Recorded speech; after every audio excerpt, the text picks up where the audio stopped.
روزہ فرض کیوں کیا گیا؟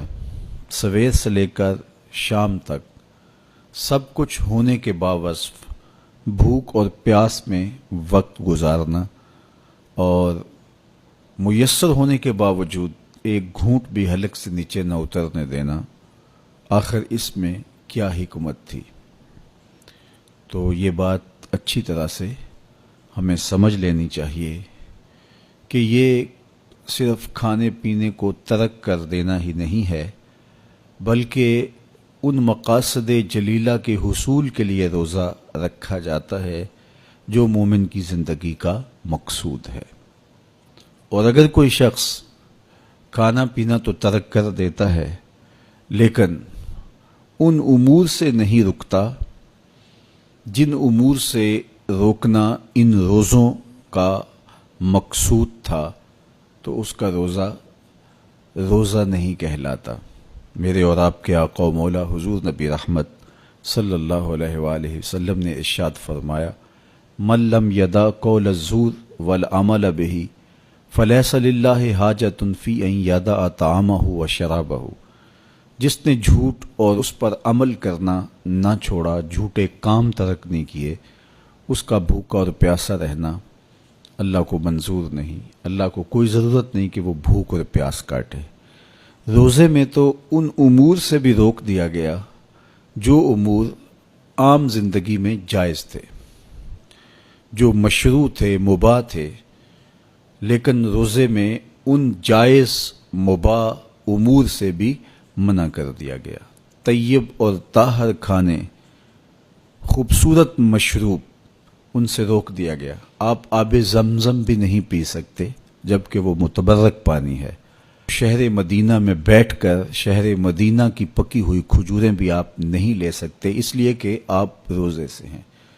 تو روزے میں آپ کو متبرک چیزیں کھانے سے بھی روک دیا گیا، متبرک مشروب پینے سے بھی منع کر دیا گیا۔ تو مجھے بتائیے، جو رب آپ کو متبرک مشروع اور پاکیزہ کھانوں سے بھی ایک مخصوص وقت کے لیے روک رہا ہے، تو جن امور سے عام زندگی میں شریعت اسلامیہ نے ہمیں منع کیا، ہمارے رب نے ہمیں منع کیا، تو اگر روزے کے دوران ہم وہ امور بجا لائیں تو پھر روزے کی مقصدیت حاصل نہیں ہوگی۔ تو اسی لیے فرمایا، جس نے جھوٹ اور جھوٹے کام نہیں چھوڑے، اس کے بھوکا اور پیاسا رہنے کی اللہ کو کوئی ضرورت نہیں ہے۔ تو وہ یہ چاہتا ہے کہ میرے بندے ان امور سے بھی جب رک جائیں گے جن امور سے عام زندگی میں نہیں روکا گیا، تو وہ لازمی طور پہ ان امور سے رکنے کی کوشش کریں گے جن امور سے اسے منع کیا گیا ہے۔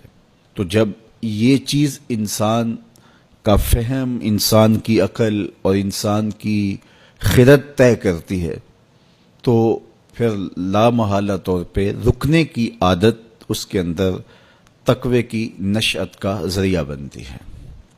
آپ نے عمومی طور پہ دیکھا ہوگا کہ رمضان المبارک کا ماہ نور جب اختتام کو پہنچتا ہے، ہمارے سامنے عید کے 2-4 دن بھی یہ مشق رہتی ہے، اچانک کوئی مشروب آیا اور پینے لگے تو رک گئے، وہ کہیں ہمارا روزہ تو نہیں، لیکن پھر خیال آتا نہیں ہم روزے تو نہیں ہیں، آج تو عید کا دن ہے، تو ہم پی لیتے ہیں۔ چونکہ پورا مہینہ دن بھر ہم مشروبات سے رکے رہے اور آج بھی دن کے اجالے میں ہمیں پانی دیا گیا تو ایک دم ہمیں جھجک پیدا ہوئی، لیکن پھر ہمیں یاد آیا کہ اب روزے بیت گئے ہیں اور میں روزے سے نہیں ہوں۔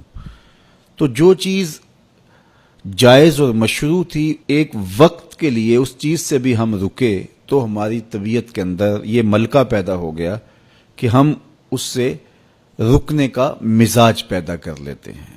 تو اگر ہم ان امور سے رک جاتے ہیں جن کو شریعت اسلامیہ نے منع کیا ہوا ہے، تو پھر دوبارہ جب اس کو کرنے لگتے ہیں تو پھر ہمارا ہاتھ بھی رکے گا، اور پھر ہم مستقل اپنے ہاتھ کو روک سکتے ہیں کہ ہاں میاں، یہ روزے میں بھی چیزیں منع تھی اور روزے کے بعد بھی یہ چیزیں ہمارے اوپر منع ہیں۔ تو ایک ملکہ پیدا ہو جائے گا ان امور منہیات سے رکنے کا، ان سے باز رہنے کا۔ تو گویا یہی تقوی ہے کہ جو اللہ جل شانہ نے ہمارے اوپر حرام کیا ہے اس سے ہم رک جائیں، جس کام کے کرنے کا حکم دیا ہے اس کام کو ہم بجا لائیں۔